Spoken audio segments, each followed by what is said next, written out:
اللهم كن لوليك الحجة ابن الحسن صلواتك عليه وعلى آبائه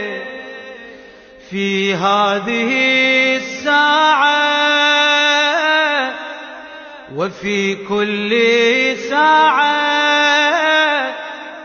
وليا وحافظا وقائدا وناصرا ودليلا وعينا حتى تسكنه أرضك طوعا وتمتعه فيها طويلا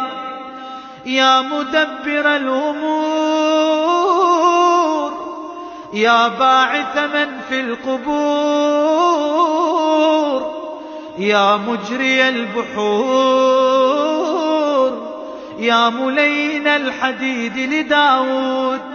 صل على محمد وآل محمد وافعل بنا ما أنت أهله في الدين والدنيا برحمتك يا أرحم الراحمين.